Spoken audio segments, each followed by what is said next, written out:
I'd like to call the May 6th Board of Commissioners work session to order. First, we'll start with the Pledge of Allegiance. Tonight, George Tataris, Upper Gwynedd resident, will lead us in the Pledge of Allegiance. To the flag of the United States of America and to the republic for which it stands, one nation, under God, indivisible, with liberty and justice for all.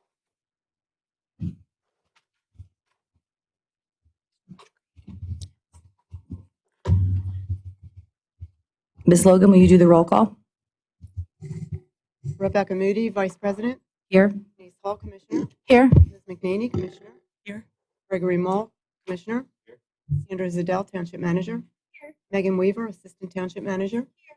Lauren Gallagher, Township Solicitor. Here. Nicholas Cross, Township Engineer. Here. David Duffy, Chief of Police. Nathan Crittenton, Finance Director. Van Reeker, Zoning Officer. Here. And it is noted that Commissioner Catherine Carter is absent. Thank you. Ms. Gallagher, were there any executive sessions? There were. The board met in executive session earlier this evening to discuss matters of collective bargaining.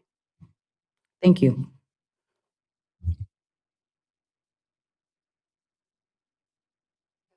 Okay.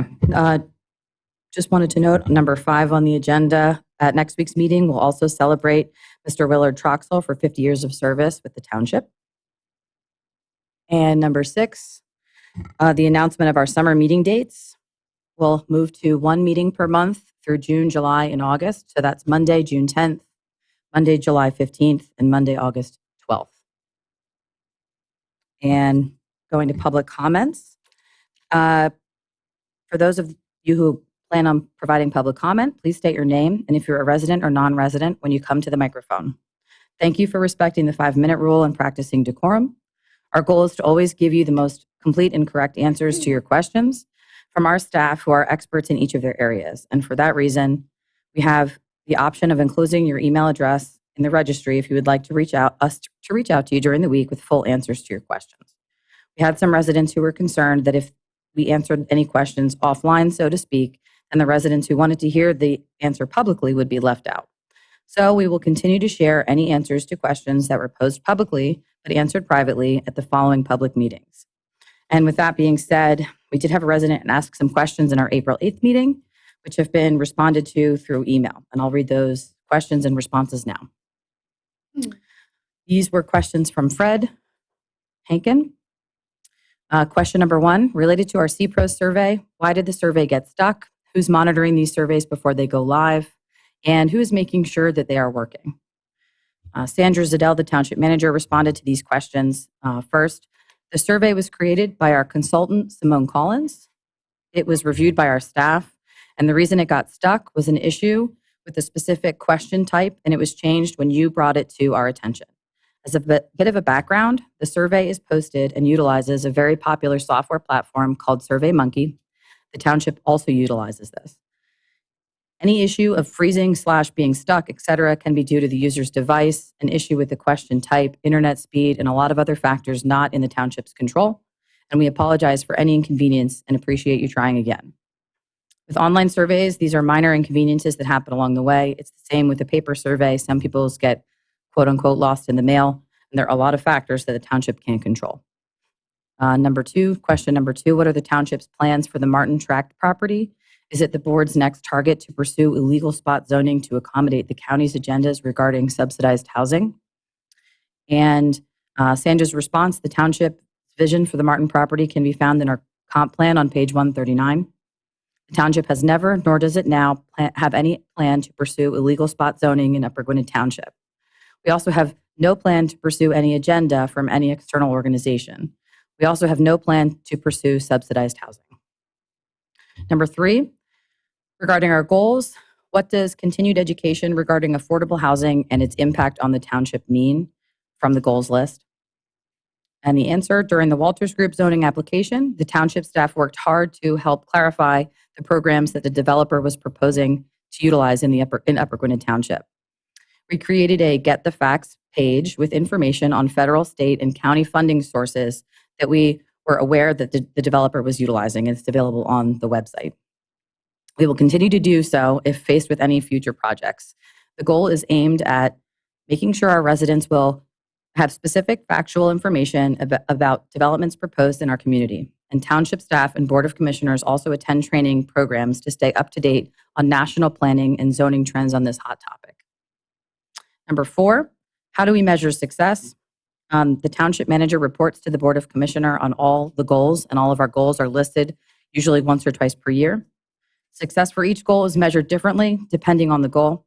If you'd like more specific information on each goal and how it will be measured, we recommend you attend future meetings while I present on the results of the goals. And we will post the agendas online in advance, as you know. And then finally, the last question regarding the goals. Improve plant to handle excess stormwater. Does this mean we are giving up on our I&I goals? Are we developing a plan to become dual storm and wastewater sewer plant? The response, this goal relates exactly to our plans to continue to invest heavily in I&I remediation.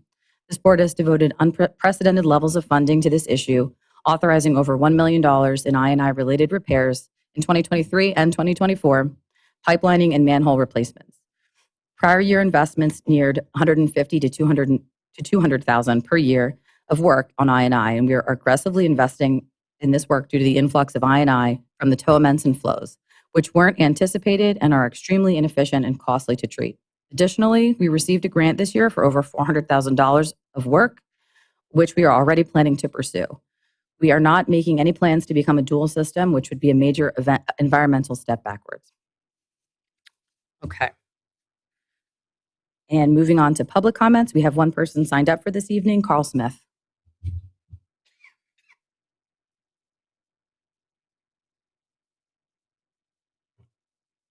Good evening. Yes, Carl Smith. I am a resident. I don't have anything real heavy on my mind tonight, but I wanted to take a moment to publicly thank everyone that participated last weekend at the Hatfield residence. My wife organized the event for the 27th.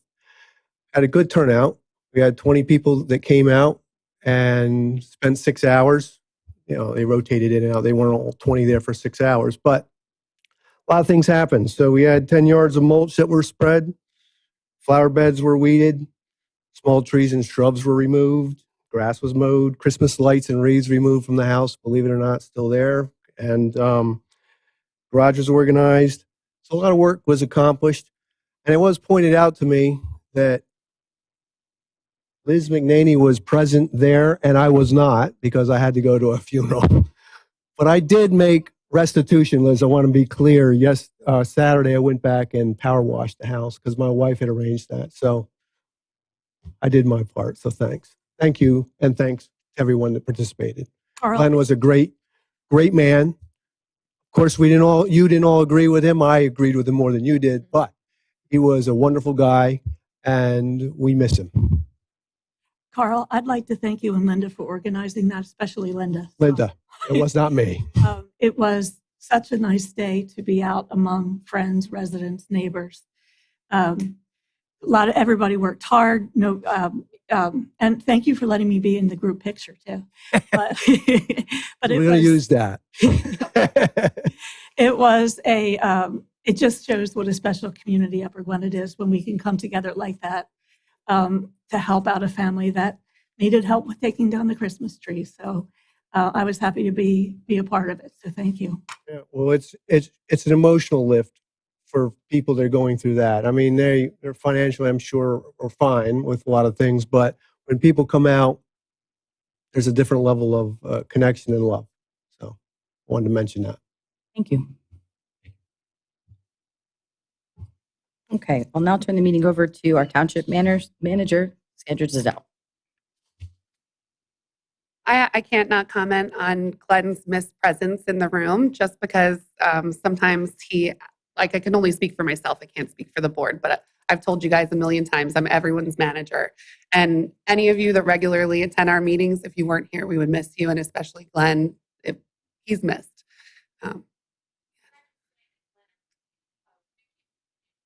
Oh, thanks, Linda. Yeah. So anyway, moving on. For my manager's report, Megan, can you pull up the roadway openings? I think it was at one of our April meetings, board, that you had asked me to sort of get a little more information on how other towns that have a similar type of ordinance to our roadway restoration ordinance, how their ordinances are structured. And anyone that knows me knows that I love reading through ordinances and seeing how they're structured. It's not my favorite thing to do, but I did a good job. So Megan, if you keep scrolling down to the last page. Thank you. So I made a little chart that shows the towns in Montco and Bucks that responded to my survey and what their timeline was, and what type of restoration they required, and also if they have any type of moratorium, which is shown in the last column. So that's something that we didn't contemplate in our ordinance. Is some of these towns have a moratorium where they say you cannot dig in any of our newly paved roads. Even if you really need to, you can't. But we'll let you as long as you restore to the middle of the road or full mill and overlay. We didn't propose it, a moratorium, just because it feels a little overly restrictive. We're not trying to get utilities or developers to pay for our roadway maintenance. That's not the goal here. The goal is that in some of our roads, like for example, Town Pike, Broad Street, like Church Road, some of our busier collector streets get a lot of cuts and trench restorations. And they're also the most expensive streets to pave. Church Road is coming up or was just done, next year. And it's a huge one. It's wide. And when someone makes a trench restoration, that's nice that they only have to do that trench, but it's going to affect the roadway and the wear and tear. And if we've just paved it, it's like almost heartbreaking to see a utility come around a year later and make a big dig. So I did all this research, which I was happy to do, but there's nothing better than doing the research and then figuring out that the way that your solicitor prepared the ordinance, thank you, Lauren, is just the way that you think it should have been prepared. So what I found is there's some towns doing 5, there's some towns doing 3, there's some towns doing 0. Well, there's no years, regardless of the years that you've, whenever you disturb a road, you have to pay, fix it halfway. So it's really up to you guys, the board, on how you want to structure this ordinance. Personally, I think the way that we did it strikes a nice balance between like, hey, please fix our road if you mess it up, and our current situation where you can just dig anywhere and do a trench restoration. But it's really up to you, and I was kind of wanted to open it up to your discussion. And maybe Greg, you're the Public Works liaison, hear your opinion first on that. Yeah, I'm a little more comfortable now with the, as drafted, the resolution, in the sense that we didn't know how many years maybe a developer might be on the hook or utility company may be on the hook. And 5 years seems somewhat burdensome. Certainly 7 or 10 would be, way heavy-handed. But 3 seems to strike a balance with not only what's going on, but what's reasonable and what kind of the purpose and the heart of the resolution is in the first place.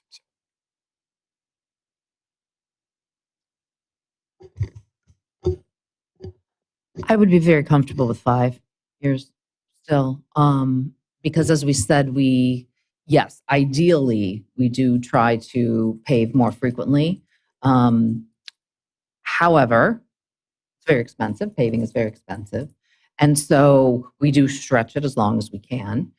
And I just don't think that 5 years is overly progressive even. I think 5 years is a great number. So I'm landing on the 5-year mark. I think I agree with the 5-year mark as well. I know I was the one who questioned it, but talking with you, Sandra, and understanding the other townships' policies and understanding really how often we do or we don't repave, I think 5 years is fair. For 5, 1 for 3. What do you say, Liz? Oh, short. I'm still with 3. I think 3 is, yeah. I know, I'm sorry. No, we don't have a tiebreaker. So we'll have to wait till the tiebreaker comes. It's okay. We'll wait another month. Or Yeah, next week. I can actually. The other- Well, yeah, but I have to draft it Hmm. for you to authorize. What do you think, Lauren? So we can put it in the agenda with 5 in the agenda, and then if the third vote is to change it to 3, then I don't have a problem. We'll It's just- authorize. Which is authorized to advertise, so Okay. we're fine. All right.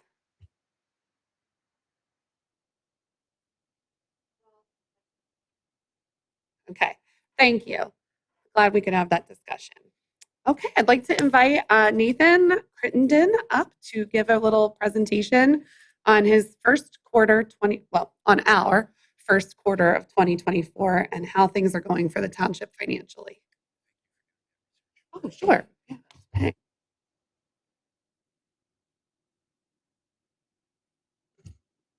Good evening, everyone. Good evening, members of the board. So we're just going to cover a few topics here. Just want to highlight some things generally that we take a look for as we compare them from year to year to make sure our budgetary performance is in line with what we expect as we met last year to create the budget. One of the first things we want to talk about is the real estate tax collections. That's something that stood out during this comparison because as of the end of the first quarter or the date March 31st, it shows that there was a slight decrease. However, this was just due to the timing of the release of the funds. When we look at this, I also have the opportunity to look at April to see when we are actually making those deposits and when the bank is actually crediting them to us. Because as you know, a lot of people are doing them via check. So when the deposit is made, it's not credited right away. When taking that into consideration, when we look at that first couple deposits of April, we're actually exceeding prior year's numbers. So we're doing a great job of real estate tax collections. Despite that, when we take April's numbers into consideration, we're actually at an overall budgetary performance of 70% of budgeted goal. So we're actually doing really well as compared to prior years where we were hitting 40 to 50%. So we're doing an amazing job this year, and that shows. Thank you to the residents for paying their real estate taxes. Moving forward, just taking a look at some other areas we're taking a look, just kind of consider they're highlighting. Interest earnings, again, something similar found here where it was a slight decrease. However, it's due to the timing of us getting the statements and when the actual interest credits are posted to our account. When taking the following month's interest into mind, we're actually at current levels, what we expect to. We'll continue to monitor this. The reason why we monitor this, especially during years such as this, which is the election year, it tends to be a little volatile. So we want to make sure that we're hitting budgetary performance. We set a lower goal for this year just because of that, keeping it in mind. But at the same time, we do want to monitor that. We also want to highlight our gem of the township, as Sandra and I like to call it. The Culture and Recreations Department, yet again, is just exceeding the goals. I'm not sure how Sarah and her crew do it, but she's amazing. All right. We have a 17% increase between years, so another $27,000 over what she's done in prior years. I mean, year over year, she's just crushing it. And while 17% seems on the lower end, when you take into consideration since she's taken over, it has grown by leaps and bounds. I mean, at some point, I expect to come in here and say, we did just the same as we did last year, but Sarah keeps surprising us and every year just finds a way to do it again. So I can't praise her enough for that. Hey, sorry to interrupt, but I do want to give some credit to the board for giving Sarah all of the Sure. team members that she needs, because we were able to hire another full-time equivalent for her department. And boom, right away. Right away. There's the return on your investment. So Correct. thank you, because Bakir has been a wonderful addition to the team. And it's hilarious because I can never say to Sarah, just sit on your laurels. Don't think of something new to do. They just keep growing and coming up with new things. So we'll see. Probably in 3 to 5 years, we'll need another team member for Park and Rec. Pretty much. Another area we want to highlight is the Information Technology Department.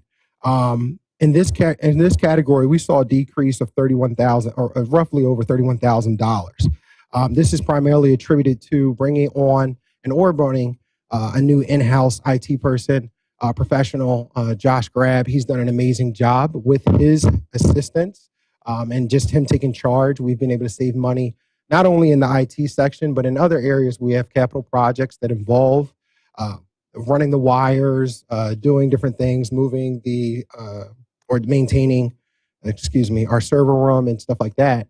He's done such an amazing job, and we've seen significant savings over that. So it definitely, thank you to the board for allowing us to onboard that additional member. And here again, just in one quarter alone, you're saving $31,000. So Okay, this is public praise for Josh. Let's talk about the increase in Wi-Fi speed. I know that you hate this, Josh. I'm sorry. But the Wi-Fi at the Public Works building, can we just take a moment to tell the public about what's happened there? yes.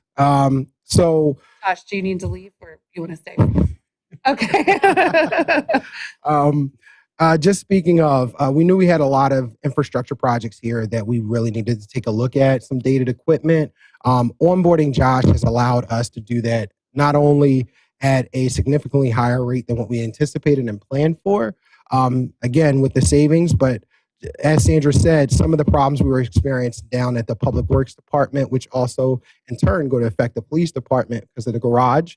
When the cars were coming in, they're uploading videos. It was taking a very long time, which was taken away from that time that our officers could be doing something else.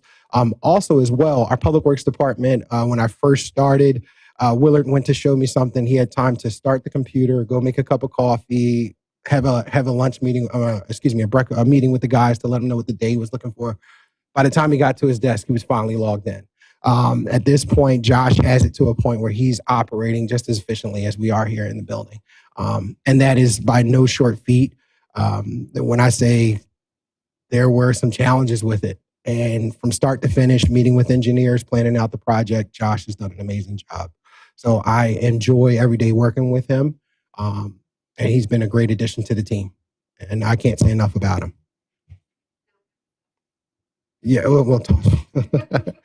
I do want to point out one thing. The building expenditures line is showing a rise, but that's only due to the timing of capital purchases.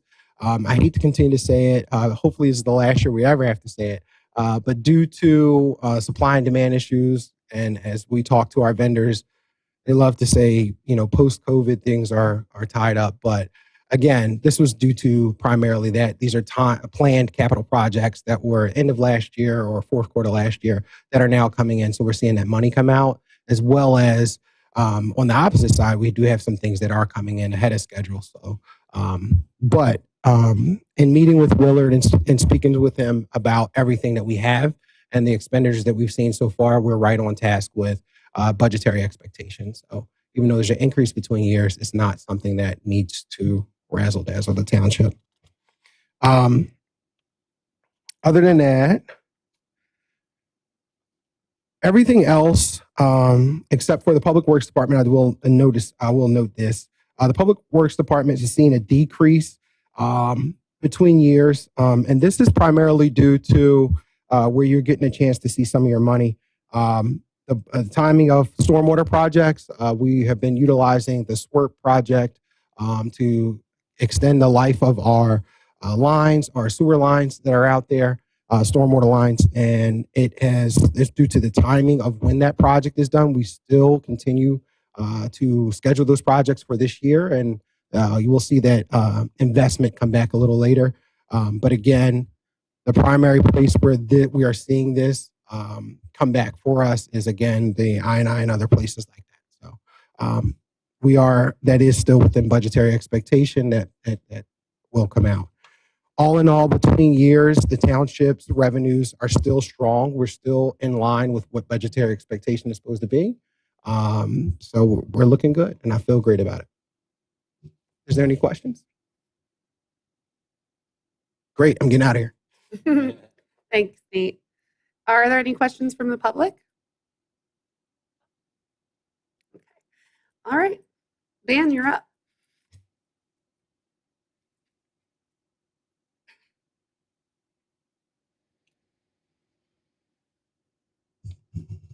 I'm going to thank Josh as well for fixing my computer about a half dozen times. It takes him 20 seconds. It takes him 20 seconds to fix what would take me 2 hours. But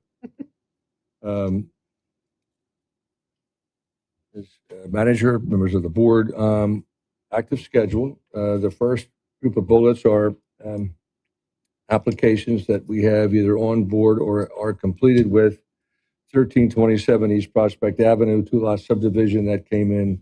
I think you might have talked about it last month. It's 2-lot subdivision that, to go further, will require a dimensional variance. That's actually listed later in the schedule. It's roughly across from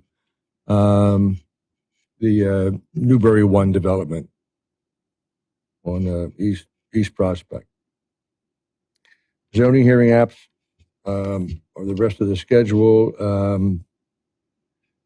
2404 Garfield Avenue, dimensional variance that was approved. 761, another dimensional variance. That has been actually, the decision is postponed until next month, which is May 28th, this month. May 28th, the next hearing, there was a number of neighbors who had questions or had thoughts about the application. So I think the board wanted to take that under advisement. They have, and there'll be a decision rendered in 3 weeks on that one. Shearer Street. Next is 240 Gwynedd Avenue. That was approved. It was, again, we talked about it. It was a very nice improvement on a large lot. It so happened that the house was over 100 years old and thus failed to comply to any of the front yards that have now would be required under the current R2 zoning. 203 Church Road, that was the, or is the bus transportation center. That was postponed at the request of the applicant. They needed to, they were short of a witness or two, according to the request by the solicitor. So that has been, for the time being, was postponed from last month and is scheduled to be heard May 28th. Next, Welsh Road, that's the third building. I think of it as the third building in the Gwynedd Corporate Center that was sold out. It was formerly a condominium complex. It was sold out of the condo association into a private applicant. The JSON is called JSON Center. It's a senior center with support facilities for the Asian community in the North Penn region. That was also approved. Are there questions so far? So next, everything that I'm about to go into is new. 208 Granary, a variance to permit a detached garage to exceed, oh, sorry, that was from came one late. That was approved at the last hearing. That was a variance to increase the height of a detached garage greater than 14 feet in height. That was approved. Now, next, Collins Avenue, 24-10. That is a request for an in-law suite, and so it would be a total addition outside of the footprint. That's a variance in Upper Gwynedd. It needs to be decided by the zoning hearing board. That will be considered in 3 weeks, May 28th, 2024. Next, Patriot Drive, 24-11. Another non-conforming situation where the patio and the house were built pre-existing our current code. The patio exists and could continue to exist without a problem. The request is to install a roof over that patio. It's my belief that that would require a variance from the otherwise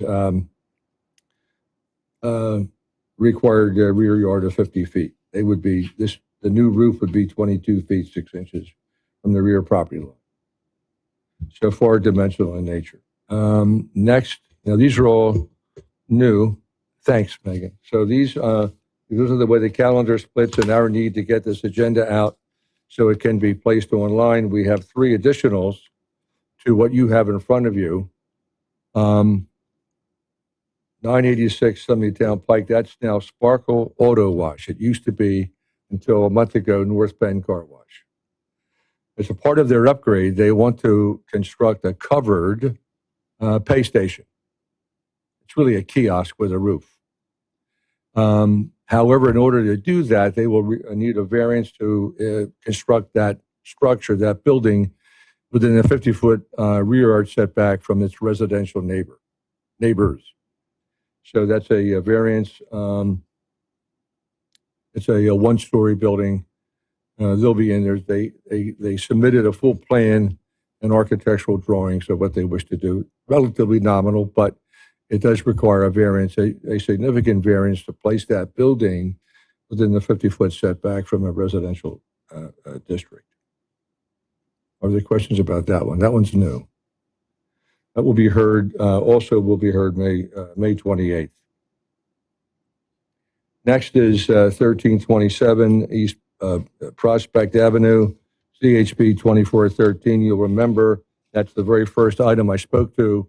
Is there's a proposed 2-lot subdivision, but to proceed, they'll need a dimensional variance to lot width. So in order to allow for the driveway access to enter into the rear yard, the new lot, which will be created as a part of this subdivision, it results in the dimensional width of the front lot being less than the required 120 feet. So they're requesting a roughly 8-foot variance to construct an 111.9 foot lot, create a lot, whereas 120 feet lot width is necessary. Those have all been scheduled. Potentially, this just came up late last week, 847 Fulton, they were served a notice on Saturday to file for a zoning variance in order to construct an accessory structure in the front yard. What they're constructing is a fish pond structure, kind of a garden-looking facility. It will have an elevated waterfall. The waterfall will be 5 or 6 feet out of the ground. So I'm considering that to be a structure, an accessory structure in the front yard. That part of their request will require an approval from the zoning hearing board. I say tentatively scheduled for May 28th. I've asked them to apply by today, and I'll check tomorrow and find out whether they're submitted. If they haven't, then they'll have one more day, and then they'll be pushed off. We try to accommodate property owners and expedite a hearing whenever we can, rather than wait an extra 30 days where we can accommodate a business, owner or a resident. We try to expedite it within the 30-day period. So they have another 3 days to file. Hopefully they will. If they don't, then that particular hearing would be pushed off until June. That's it for me. Questions for what I've talked about tonight? Okay, thanks. Thanks, Van. Nick? Just a quick status update for me tonight. So for the road program this year, the scheduled start date for the work will begin on May 20th. They're going to start with the Broad Street bike lane striping and the ADA curb ramp replacements. And then they're going to follow up with the paving shortly thereafter. Road program should be completed well before the start of the school year, so there shouldn't be much interruption there. And that's all. Okay, great. Oh. Mhm.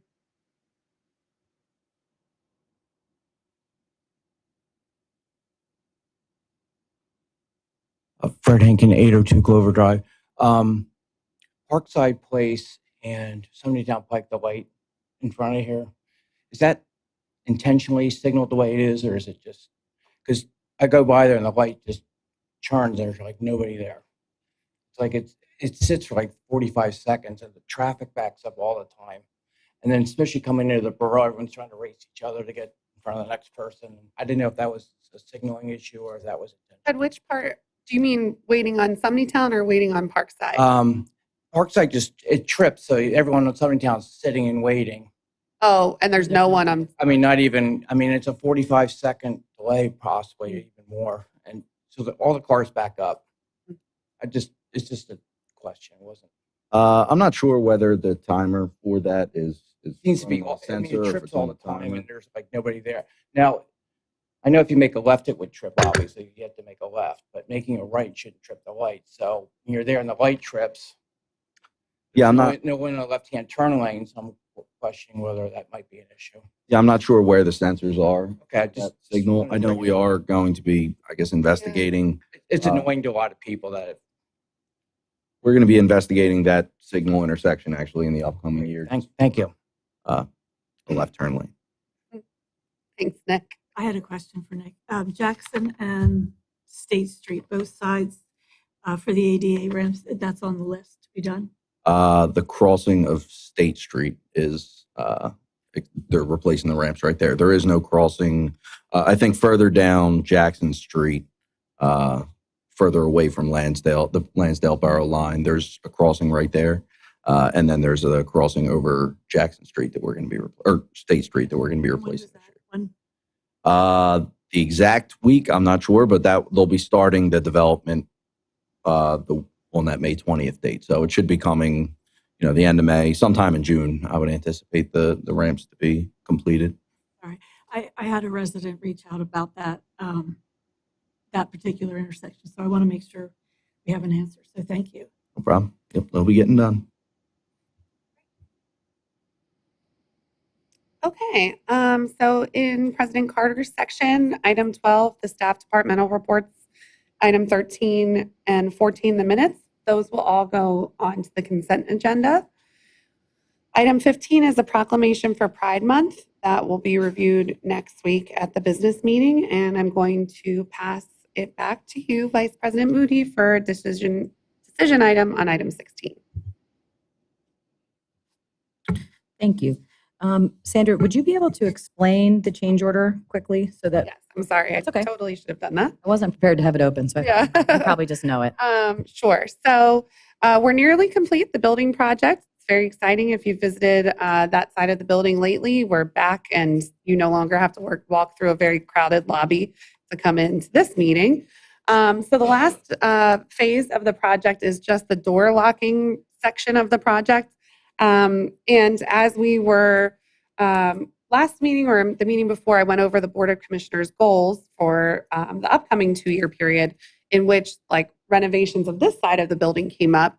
So as I was considering our door locking mechanisms with the electrical contractor, we realized that if we're going to be doing more security and more swipe cards on our building door locks on this side of the building, instead of putting in a panel that can just handle what we currently have, we need a little bit of an expansion panel to be able to handle the additional swipe card locking. So you wouldn't get locked out of the back room when you just tried to go back there.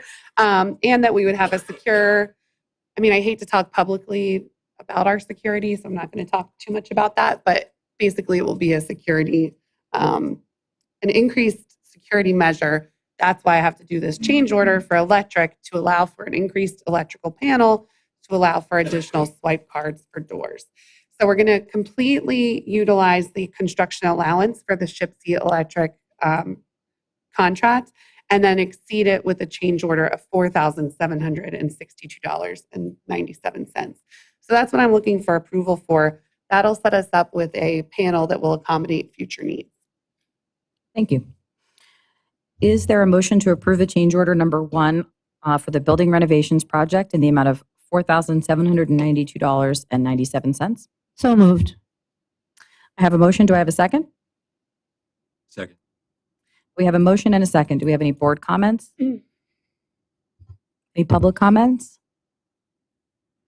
Okay, all in favor, say aye. Aye. All opposed? Motion passes unanimously. Thank you. Next week, the board will also be considering the payment to SB Conrad. This is a larger payment of $44,000.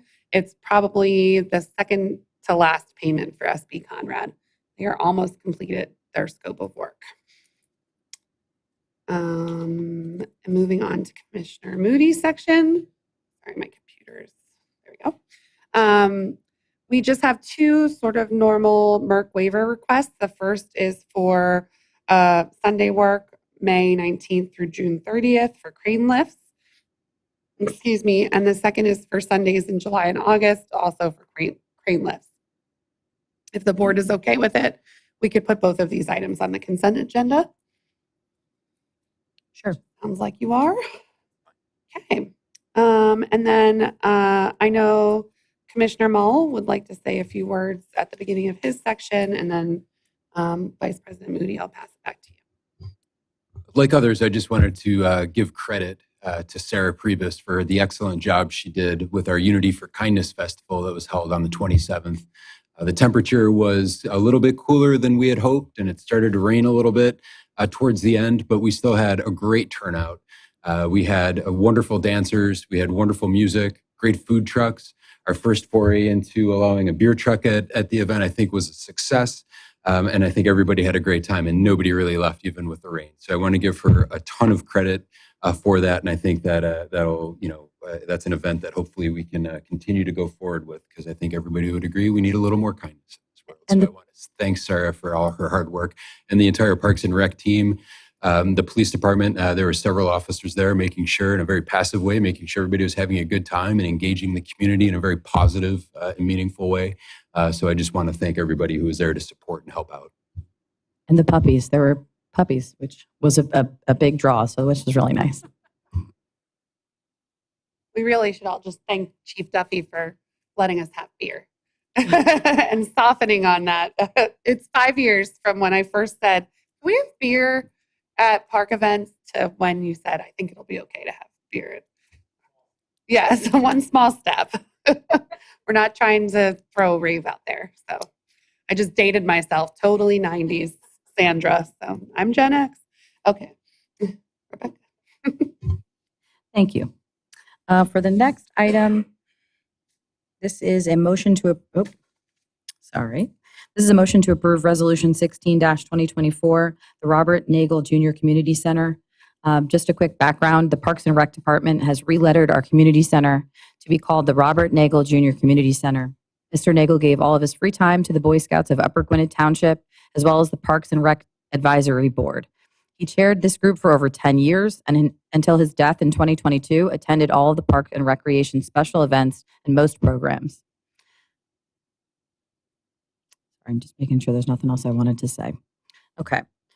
Is there a motion to approve the Resolution 1624, the Robert Nagel Jr. Community Center? Motion. I have a motion. Do I have a second? I'll second. A motion and a second. Do we have any board comments? Any public comments?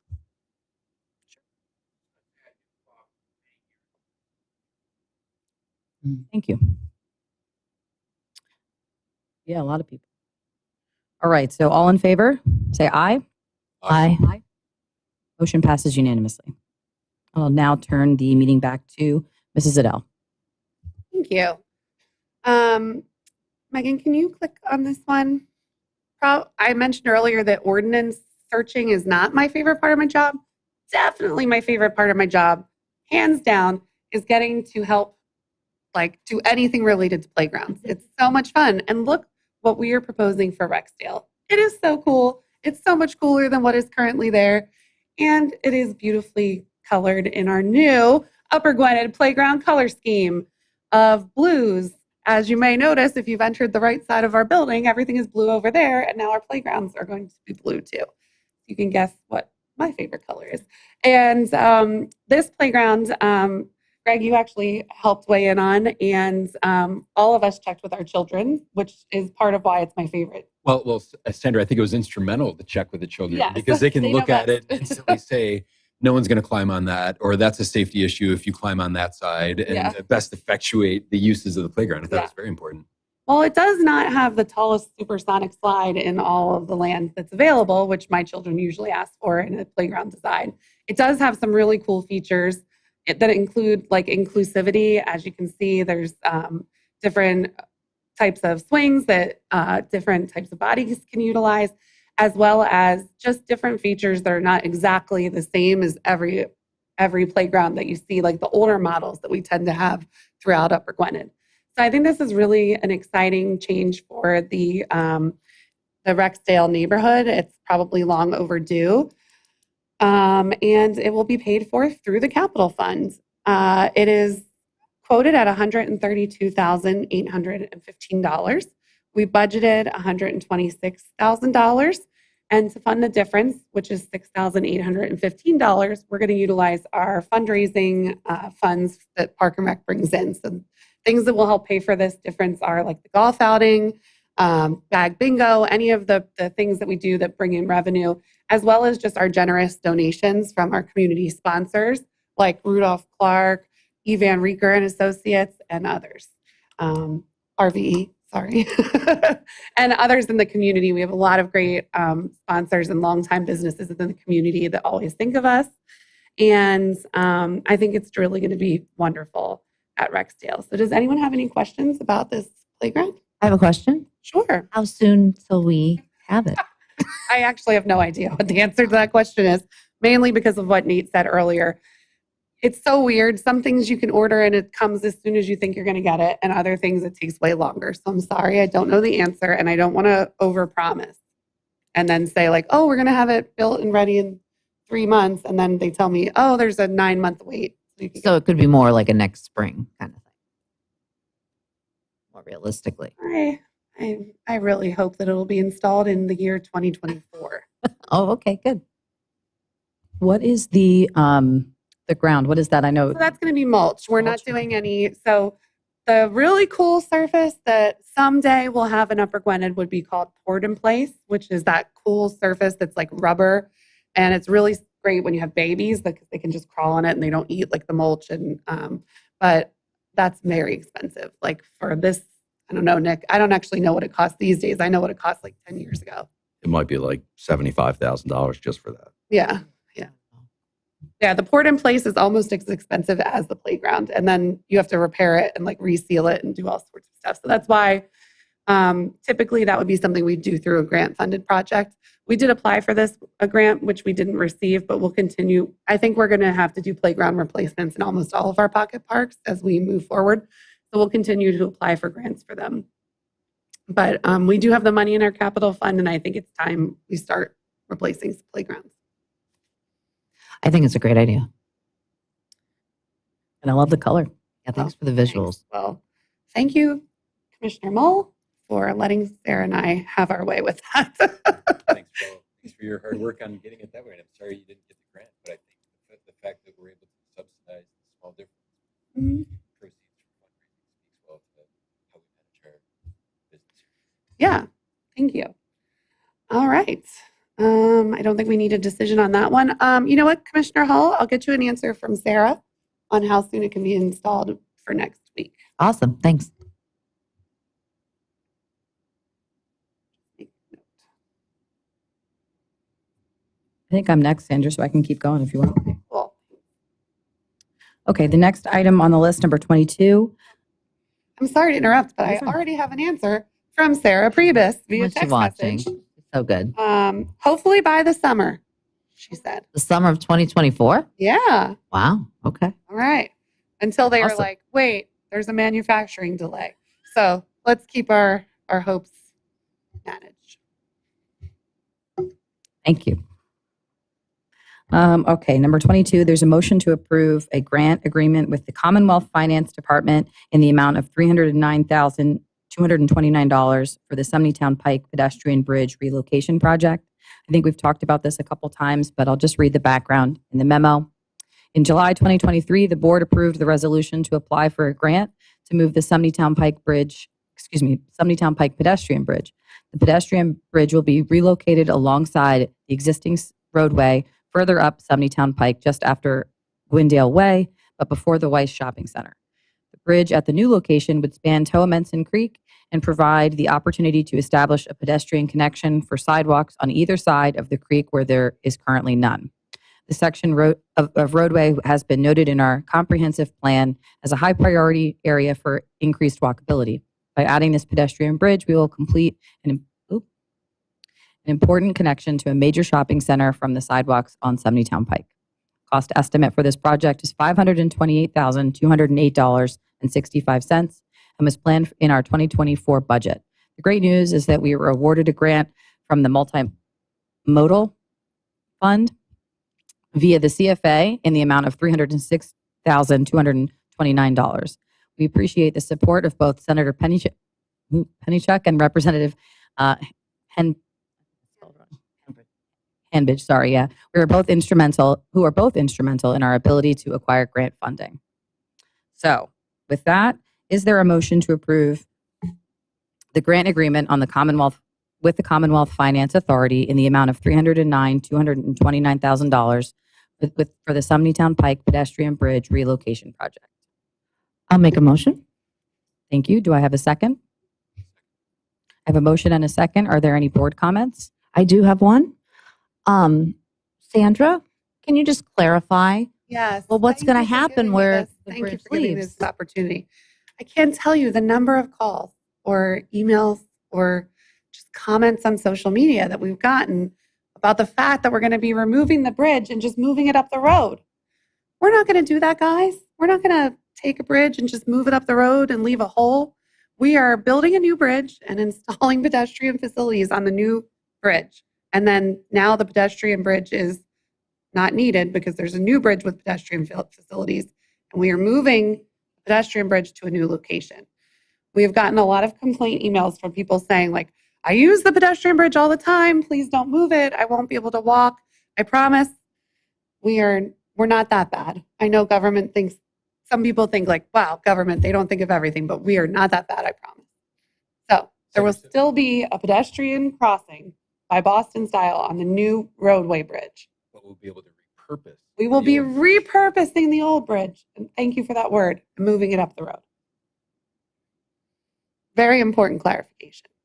Very Wish we had 20,000 viewers on this broadcast right now. So 2 bridges when we currently have 1. Correct. There will be 2 pedestrian crossings on Sumney Town Pike where there is currently 1. Thank you. Thank you. Do we have any public comments? I know what we're going to talk about, Carl, and I'm so excited to tell you that we were going to pay for this full price without our coupon of a grant. I'm better more yet, interested gift in cards. getting an answer on any of these grants we receive as far as strings that are attached to them, because that is a very big concern that no one talks about. And we're not going to know what those are until they You will. Look, become Carl, reality. click on the Well, link. Let me Click on the explain. link. So when the strings when municipalities got grants, you just had to comply with certain things in order to get it, which are relevant to the project. Mhm. Now what's going on, it's becoming more political, let's be honest. And if you want to get the grant, you have to do things that central planners want you to do. That's what I'm concerned about. Carl, I'm so glad that you came up. I love talking to you about grants. And Good. look what Megan's pulled up. It's the contract of all the strings that are attached to this grant. It's on the website. I promise this is it. This is the contract we signed with the state saying everything that we're responsible for. There it is. Conditions for payment. Grantee agrees to this. Grantee agrees to that. You can read it at your pleasure. It's available on our website. There are no strings related to anything that's like anything other than like if you say you're going to use the funds to do what the project is, like we can't use these funds to do something different other than what we said. We have to include certain contract requirements. We have to put a sign up that says the CFA gave us the money for this. Things like that make total sense. But I invite you, please read it. If you have any questions, you know my number. I'm happy to talk to you about it. These grants are really, there may be grants like that you're talking about. I'm not aware of those, but this is really not like a politically motivated grant. The multimodal fund has been established by the CFA just to give municipalities money to bolster multimodal transportation, which is walking, biking, and cars. Not TOD, just- I know. no, Well- not TOD. No. Well, that isn't TOD? No, Walking, transporting, TOD backpacking? is transit-oriented development, Okay. and I said multimodal transportation, and they are 2 different things, but It's good try, cars. Carl. Okay. Yeah, not just Well, let cars. me- That's the, It just let this serve as fair warning. This will be a reoccurring mantra from me, so. I got you, man. We're on it. I know. Thank you. Thank you. I thought we were going to talk about how I said it's not a coupon, it's a gift card.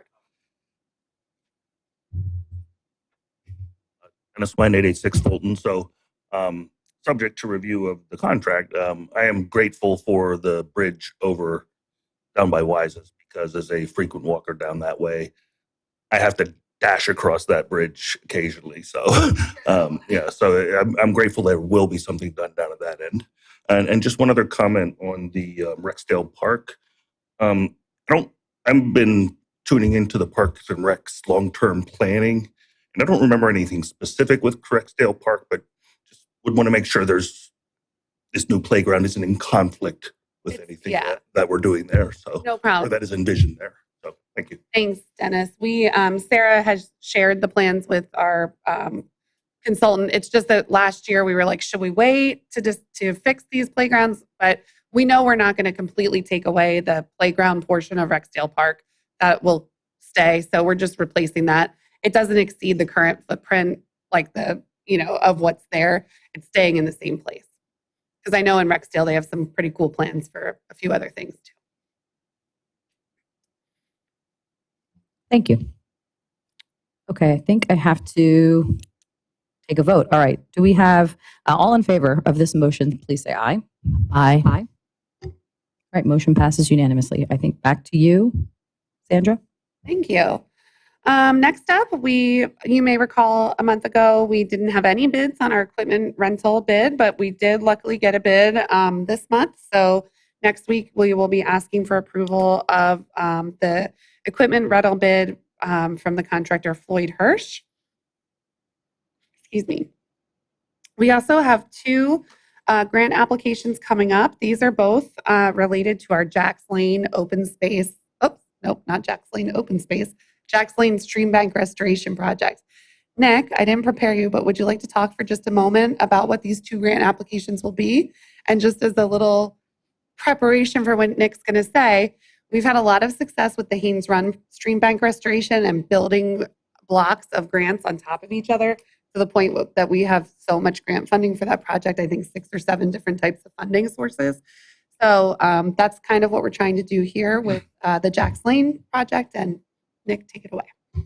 Yeah, so we've noticed some flooding in the area of the Jacks Lane stream bank, the stream. So we will be applying for the flood mitigation program. We're applying for the engineering design, so the HEC-RAS analysis, the H&H analyses, all that fun stuff. So we're going to be applying for the funding for that so that the township wouldn't have to pay us to do that. And then for the watershed restoration and protection program, we would be applying for the actual construction costs. So we did the exact same method with Haynes Run, and it was successful. So we're going to be addressing Jacks Lane next. And additionally, Jacks Lane is on our MS4 project list. That is correct. It's a project in the Skipback watershed, which we struggle to find projects in that watershed.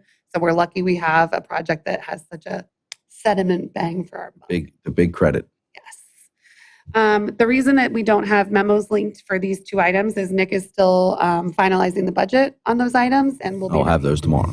Okay, perfect. So those, you guys, the public and the board will see those full BOC action memos for next week. Any questions? Okay, we have 2 bike races planned that are looking for approval in October. These are both traditional bike races that occur in Upper Gwynedd each year. The Ride Ataxia and the Home at Last 5K. Does anyone have any questions on either of these? Sandra, the Home at Last isn't a bike race. Oh, you're right. It's a walk and run. Thank you. Okay, and last, sorry. Sandra, I was just going to ask if maybe you could mention a little bit about the what Home at Last is and Ataxia. Oh, what sure. purpose the race serves. Well, I know a lot about Home at Last because my dog Ginger came from Home at Last. So they are a dog rescue organization, and the 5K run helps is a fundraiser for their organization. With all of these, well, this is a 5K run in the case of Home at Last. The event organizers meet with our police department and our Park and Rec department. They fill out an application.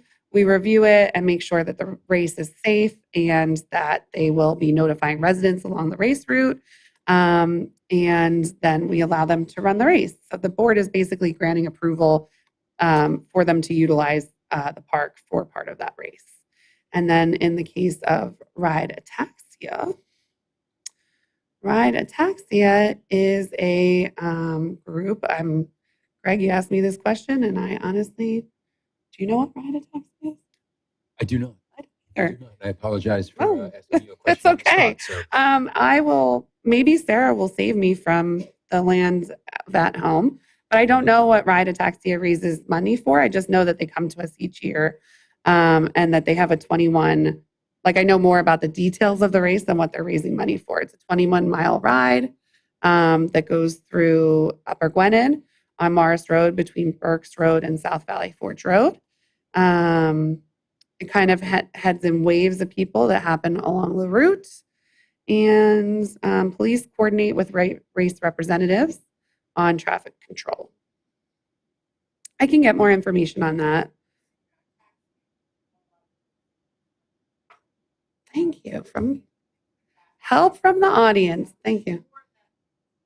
I think you're right, and thank you for that. Because in a quick Google search, it looks like Ride a Taxi. It's a nationwide program of bike rides that welcomes people of all abilities to ride and raises funds for FARA's mission to treat and cure FA through research.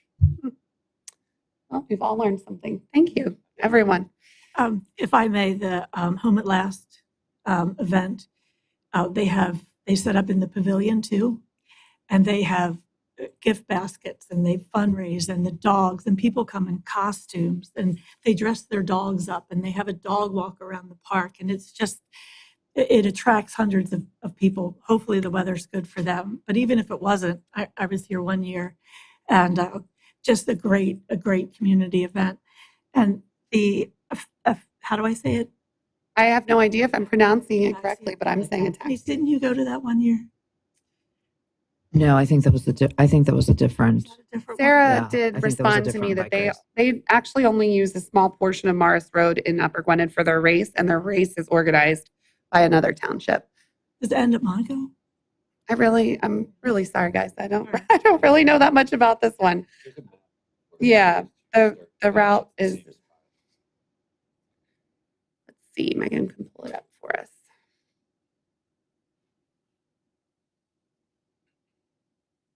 The Home at Last one is October 26th. So that's why people come in their costumes and their dogs are dressed up. And Oh, right. It's like a Looking at the map, it looks like the start and the finish is Montgomery County.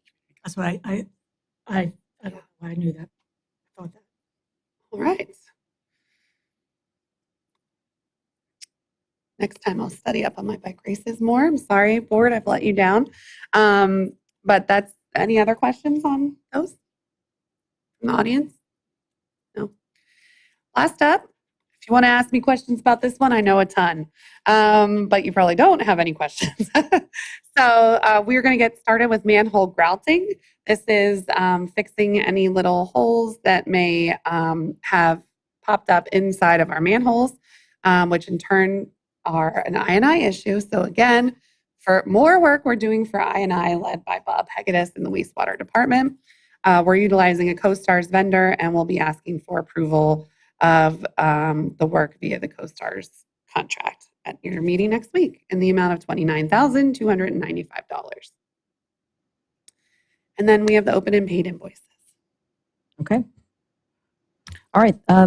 This concludes the May 6th Board of Commissioners work session. Thank you.